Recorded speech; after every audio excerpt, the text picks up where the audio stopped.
everyone, welcome back to my channel. Today I'm going to be talking about some books that I read in the second half of June, all of July, and all of August. So basically the books that I read this summer. These books are in no particular order and I highly recommend all of them.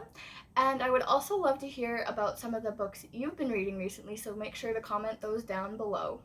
I'm starting off with Convicted by Jamil McGee and Andrew Collins. This is about the lives of two men who convicted in a store in Benton Harbor, Michigan. One is a white cop and the other is a black man shopping for food for his son. Andrew Collins is the cop who arrested Jamil McGee with the possession of drugs with the intention to distribute. Jamil is very confused and angry about this situation. He was just happened to be in the wrong place at the wrong time. He's never even sold drugs, let alone done drugs in his life. Collins is convinced that Jamil is a drug dealer after finding drugs in his car. To ensure another drug dealer is off the streets in Benton Harbor, Collins lies on his police report and to the court about Jamil. The court sends Jamil to prison after there are many reasonable doubts in his trial. Angry and filled with a desire for revenge, Jamil waits for the day that he can get out of prison and get revenge on this cop who ruined his life. But while he is in prison, Jamil is called by God to forgive and let go of his anger. Jamil learns to let go of his revenge and anger, and after 3 years, Jamil is released from prison. Collins is eventually caught with drugs that he had been using as extra evidence to send drug dealers to prison and to get money for himself illegally. He loses his job and he is sent to prison. Eventually, these men are reunited and they learn to forgive one another and themselves for the pain and mistakes they've caused in their lives and the lives of others. This book was an amazing example of forgiveness and the redemptive work that God can do when we hand our problems and our anger over to Him. Help, I'm Drowning by Sally Clarkson. In this book, Sally Clarkson talks about some of the storms she went through in her life and how we can be caught off guard by some of the storms in our lives. She shares stories of God's growth in her life through the trials she's gone through, and she also gives many examples of people who have suffered in the Bible. She talks about many truths about suffering, but not in a heavy way. She reiterates that we are never suffering alone, that Jesus is always with us and will give us the grace we need to walk through, that there are many things we can learn from our suffering, that while we are going through suffering, we can show others that our hope in Jesus is true, not false, and that hopefully one day we'll look back and see that our faithfulness has been worth it because you will be able to see the fruit that God has produced. She reminds us that one of the worst things the enemy can do is truly convince us that our situation is unique and that we are completely alone and that we will never be able to make it out to see the silver lining. This was a great book with lots of wisdom. The Librarian Spy by Madeline Martin. It is 1941 and Ava Harper is a librarian at the Library of Congress in Washington, D.C. Ava has been offered a job in Lisbon, Portugal, working with an organization that gathers information from newspapers and texts in neutral areas to help gain information about the Nazis. The reason the job is in Portugal is because Portugal has remained a neutral country, and since Portugal has remained a neutral country, there are French and German newspapers that Ava can photograph and send back to Washington, D.C. to get analyzed. Elaine, who is also known as Helen, and her husband Joseph live in Lyon, France. Elaine hopes her husband will be home soon because he has not been home in 2 days since they have had an argument. Curfew is approaching and there is a knock at the door. It is a Jewish lady looking for Pierre so that he can make her a new identity card. Elaine has no idea who Pierre is, but in the heat of the moment, Elaine gives this lady her identity card and she also gives her some food rations and some clothing. Elaine realizes that without her identity card, she can no longer go to the police to look for Joseph, so she enlists the help of her friend, Etienne, who is Joseph's best friend. While she is on her way to see Etienne, the police stop her, and Elaine realizes without her identity card, she could very well be arrested, but Etienne comes out of his house and gives Elaine her identity card, and she is safe. After this occurrence, Elaine goes to Etienne's house and finds out that Joseph was arrested because he was part of the resistance. Elaine wants to join the resistance and says she will do anything to end the war, free the soldiers, and bring her husband home. The part that I was really looking forward to in this book was seeing how Ava and Elaine's story would connect, and they connected in such a powerful way. They both went above and beyond in their jobs, and they didn't have to do that, but if they wouldn't have done it, we wouldn't have had this connecting piece in the story. I absolutely adored this book. This story was so captivating and fascinating. Madeline Martin wrote a beautiful yet heartbreaking story. The Ballad of Songbirds and Snakes by Suzanne Collins. This book is the prequel to The Hunger Games, and it takes place 64 years before we know the book as The Hunger Games today. Coriolanus Snow, who we know as President Snow, is 18 and living in the capital. His family has recently fallen on hard times, especially with the death of his parents. The 10th Hunger Games is going to take place, and he has been assigned to mentor the female tribute from District 12. He is very disappointed, but hopes his chance will be the opportunity to bring honor back to the Snow name. He has very high hopes after meeting his tribute, Lucy Gray Baird. I found this book super interesting. It was so neat to see how the series all ended up connecting through this book. Some of the things that stuck out to me, without giving any spoilers, was how the rebellion in Mockingjay is President Snow's fault. Literally. All down to Katniss being in the Hunger Games and to the districts watching the Hunger Games and rebelling. It was also really cool to have the mention of Jabberjays and how the roses connected in the rest of the series. There was even lots of foreshadowing. After I finished reading the book, I went back and watched the series, and it was so cool to see how everything fit together. From President Snow talking about being in District 10, 11, or 12, to Finnick talking about how President Snow rose to the top by using poison. When this book came out, I was really undecided if I should read it. So what I did was I went to Wikipedia and I read the synopsis of the book, and I'm like, oh, I know what happens. I'm good. I don't need to read the book. And then in June of this year, I was talking with some people and they asked me if I had watched a certain movie, and I said, no, I'm more of a Hunger Games fan. And then the conversation immediately turned to how good the Ballad of Songbirds and Snakes was, and that I really need to read it. And the way it was explained to me was that from the beginning you were rooting for President Snow. And to be honest, I was rooting for President Snow. And I did feel quite sorry for President Snow in his life.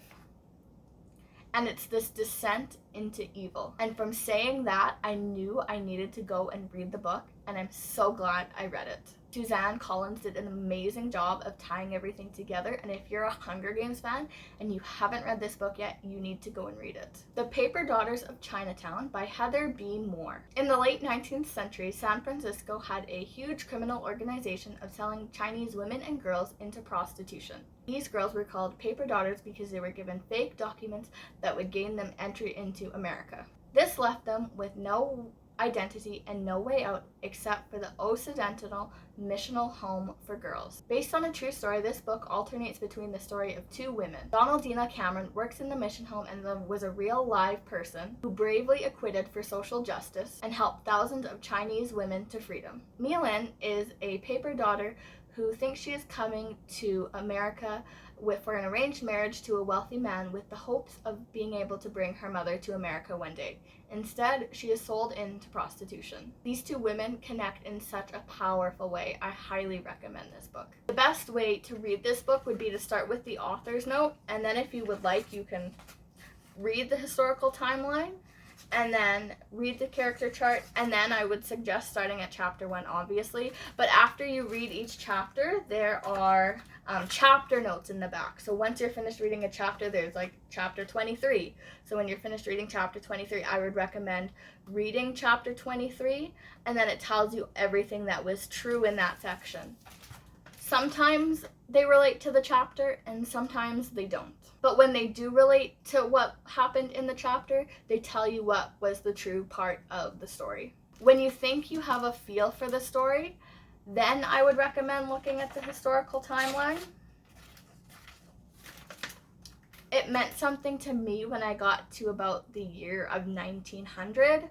And then the character guide was also very helpful because I was able to place who was who. The Spies of Shilling Lane by Jennifer Ryan. Mrs. Braithwaite has been demoted from the head position at the local women's voluntary service because the women think she is too bossy and they do not like that she is a divorced woman. They are scared that she is going to come after one of their husbands. Another reason is because Mrs. Braithwaite was spying on someone having dinner, so she went to spy on them to see if they were eating her pig for dinner. If Mrs. Braithwaite decides to argue about this decision, then Mrs. Metcalf threatens to reveal her deepest, darkest secret.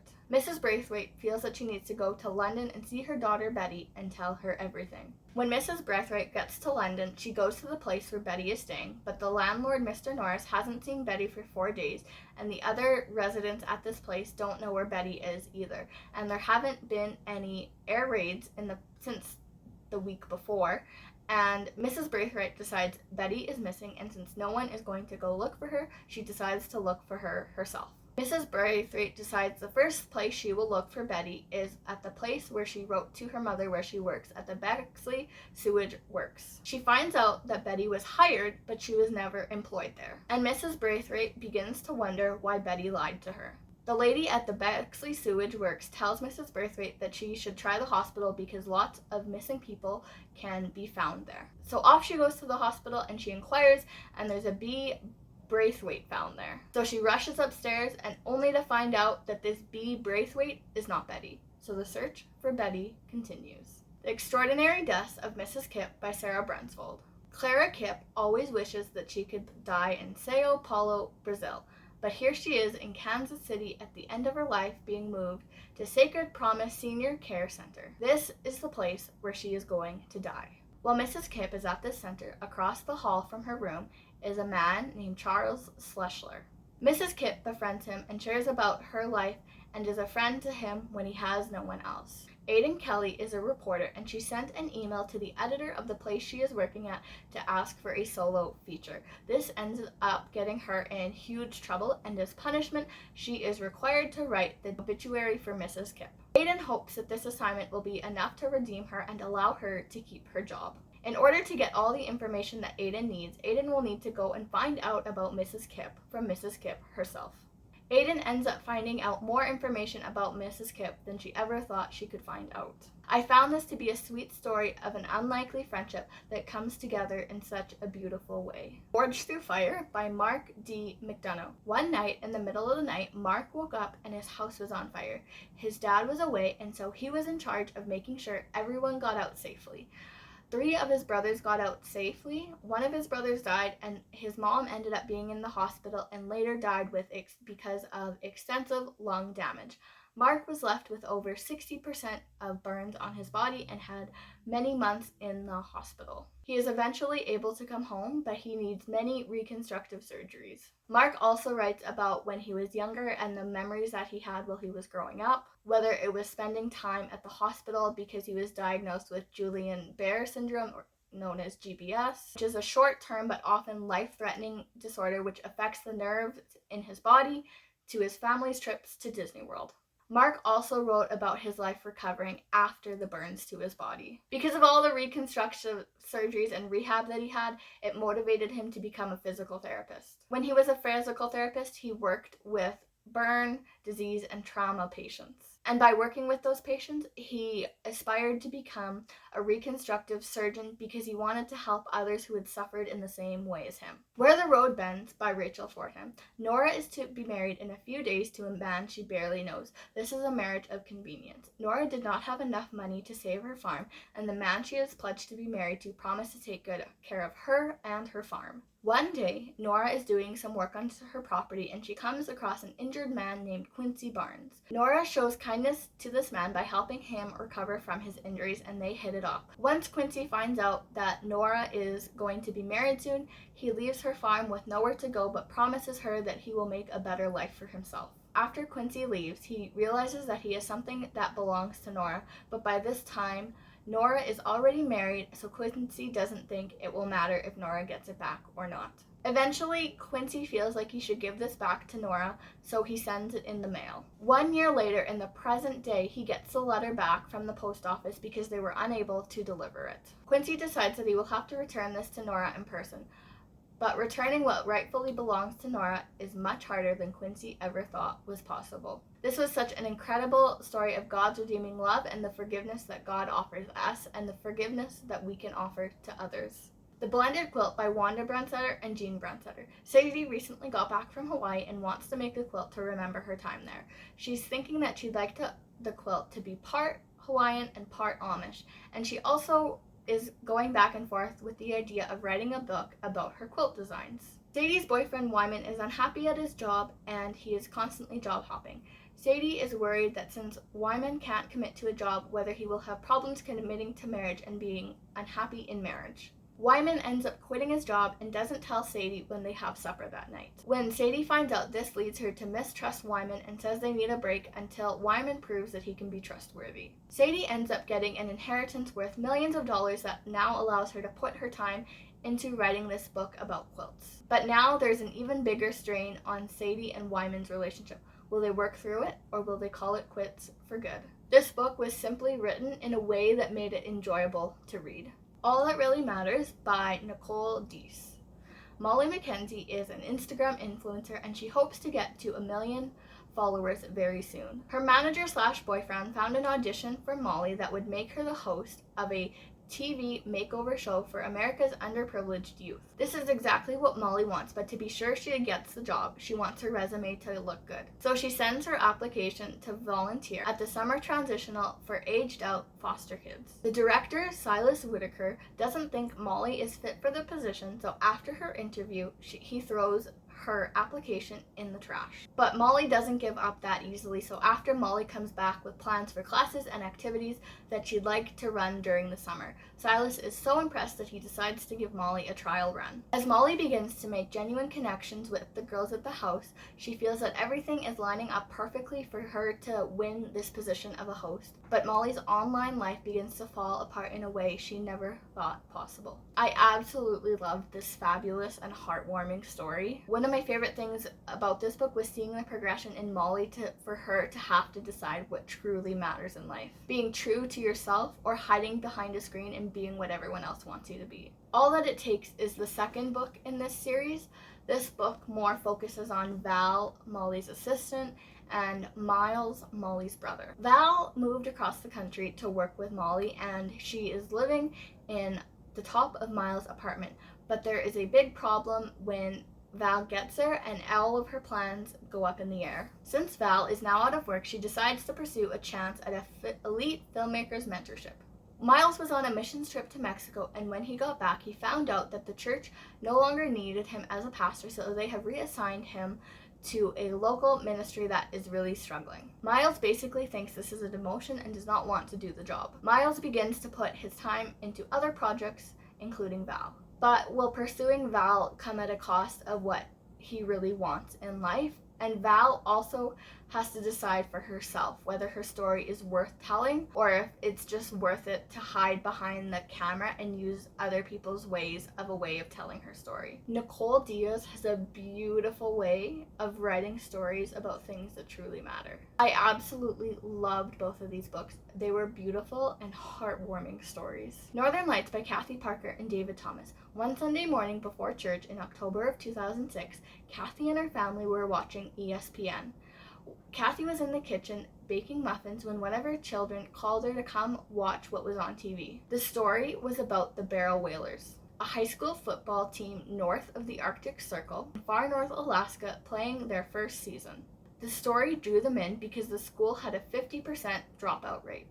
The Barrel youth had high rates of depression and suicide. They surveyed the students to ask what would engage them more in school, and the number one answer from the survey was a football team. What surprised Cathy even more was that this team did not have a football field. They were just playing in packed dirt, mud, and gravel, which led to many cuts and bruises. Cathy could relate to this story because her family was heavily involved in sports.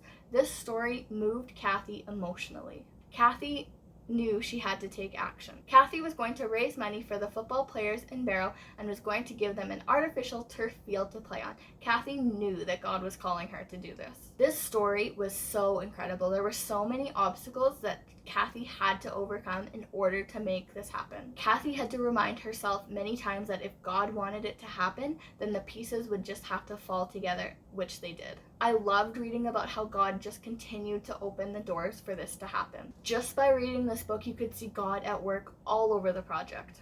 This book was a good reminder that if God puts something on your heart, you should do it, because it will change your life and it could change the lives of those around you. This is a great story of saying yes to God when you don't even have everything in place, because you know God will supply those things if He has called you to do it. The final book that I'm going to talk about is The Characters of Creation by Daniel Darling.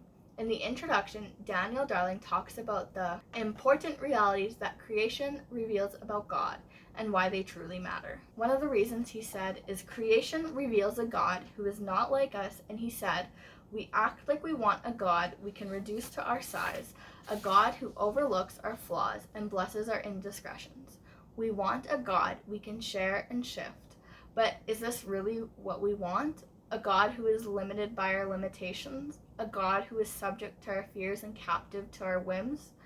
When we whisper those desperate prayers in the night, when we plead with God at the bedside of a loved one, when we pray over our children, we are praying to a God we need to be bigger than we are. In this book, Daniel Darling writes about each of the characters that were in the creation story: Adam, Eve, Satan, Seth, Abel, Cain, Enoch, Lamech, the Nephilim, Noah, Shem, Ham, and Japheth. But I just want to talk about Adam for a minute. Darling says, imagine Adam. Imagine the surreal whiplash he experienced in those moments after the fall, the eating of the forbidden fruit. He and Eve went from being naked and unafraid to totally exposed before the God of the universe, to a level of knowledge and experience that only ever brought pain, and yet a comfort. Where are you? Was not a bewildered God looking for a lost child? Where are you? Is a grieving father pursuing his wayward son? Where are you? Is the aging patriarch in Jesus' story of the prodigal lifting up his garments and sprinting towards his beloved? Where are you? Is the good shepherd leaving the 99 and going after the lost lamb? Where are you? Is the entire Christian story God seeking and saving those who deliberately disobeyed him, which is all of us. This is why God sent his son, his only begotten, to die on a cruel Roman cross. There are also 2 other books in the series, The Characters of Christmas and The Characters of Creation. I read them last year, so I'm not going to talk about them, but I just thought I would mention them. Thanks for watching this video. If you haven't already, make sure you comment some of your recent reads down below. Also, don't forget to subscribe to my channel so that you don't miss any future videos I post. Also, make sure you like and share this with anyone you think might enjoy. Thanks for watching!